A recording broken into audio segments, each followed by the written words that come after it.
আসসালামু আলাইকুম, কেমন আছেন সবাই? আশা করি সবাই ভালো আছেন। যে উদ্দেশ্যে কথা বলার জন্য হাজির হয়েছি সেটা হচ্ছে ইলিয়াস হোসাইন যেভাবে আসিফ নজরুলকে বাসটা দিয়ে দিল, আমরা এটা কল্পনাও করি নাই। আসলে আমরা যারা সাধারণ দর্শক শ্রোতা তারা সবাই ধোঁয়াশার মধ্যে।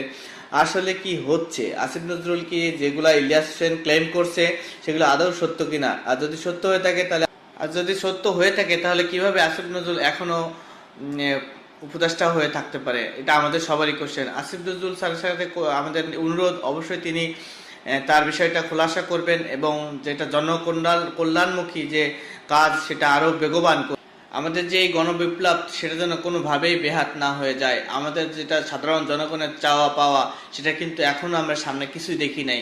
না দেখেছি দ্রব্যমূল্যের দাম কমতে, না দেখেছি আইন শৃঙ্খলা পরিস্থিতির উন্নতি হতে, না দেখেছি ট্রাফিক পরিস্থিতির উন্নতি হতে। তাই আসিফ নজরুল স্যার যেভাবে কাজ করছেন সেটা আমাদের কারোরই কাম্য